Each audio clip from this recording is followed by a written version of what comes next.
Well, good morning. Last night at about 8:30 p.m., our deputies responded to a call at the Walmart on East Colonial Drive about a man who was wearing a ski mask who was attempting to steal merchandise from the Walmart. The man had declared martial law, appeared to be armed with a knife, and also made comments about a gun, and then left the store. Our deputy responded. He encountered the man on East Colonial Drive wearing a ski mask and pushing a shopping cart full of merchandise from the Walmart.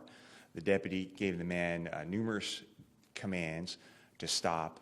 The man did not comply with those commands, and our deputy was able to use his taser, which did not have any effect on the man. Shortly after that, our deputy can be heard saying, "Don't reach, don't reach, don't reach," 3 times, and then our deputy fires his service weapon at the suspect, striking him several times. Our deputies were able to handcuff the man, provide first aid. He was transported to the hospital with non-life-threatening injuries, and there were 2 knives located at the scene of the arrest. So the Florida Department of Law Enforcement will investigate the shooting. They will turn their findings over to the state attorney's office. Once that review is complete, we will conduct our own internal investigation. So I've reviewed the body-worn camera footage, the video footage from within the Walmart, and also the 911 tape. We have identified the man as Jason Anthony Beal, 48 years old. He's being charged with armed robbery with a deadly weapon and resisting an officer with violence.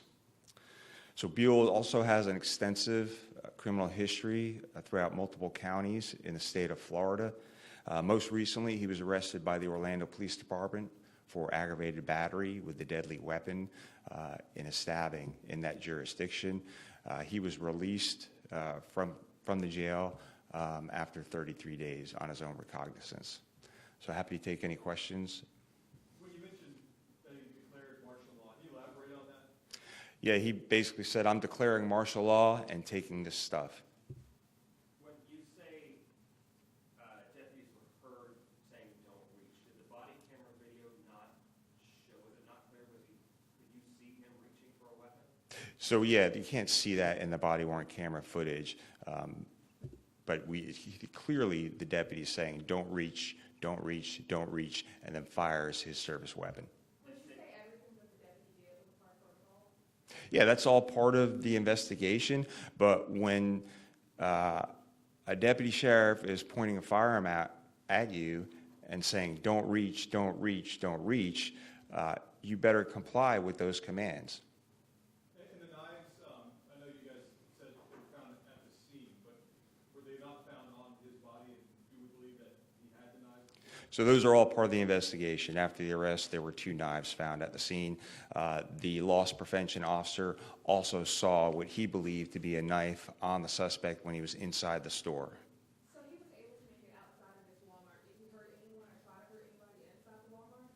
He did not try to hurt anyone inside the Walmart. The moment where in the body camera was that he said don't reach, was that during a struggle, or what was happening in that moment?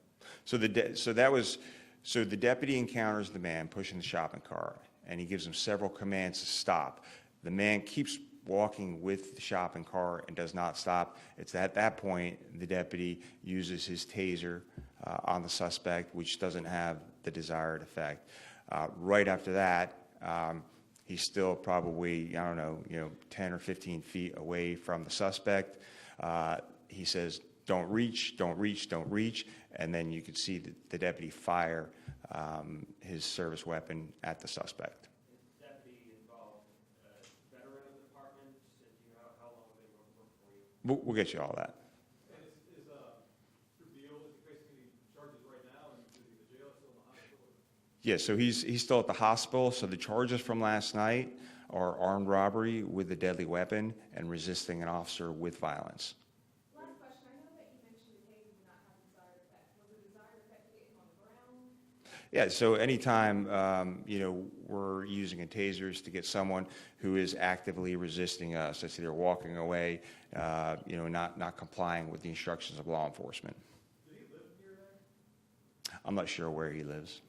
How many shots did the deputy fire? That's all part of the investigation, several times. What other counties does Mr. Beal have a history in? I think there was Sarasota, Manatee, That area? yeah. And you said he was released from jail after 33 days of his own recognizance. I'm sure court records will help elaborate on this, but do you have any detail to add about that? Was he not formally charged by prosecution? That's correct. It's my understanding that the charges weren't filed, so after the 33-day period, he was released on his own recognizance. Will the deputy's name be released? Yeah, we'll always release the deputy's name. Ms. Jones, in your opinion, is this a man that should have been on the street last night, given that history? No, he has an extensive criminal history, and it's disappointing because this is a person that's going to hurt someone eventually. He stabbed someone, last year and was released on his own recognizance, and it's very frustrating because in other counties their jails are full.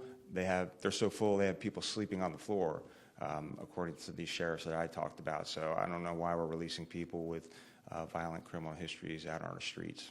Does it sound like he has mental health issues as well? Yeah, I don't know. We'll look at that, and I'm sure others will look at that as well.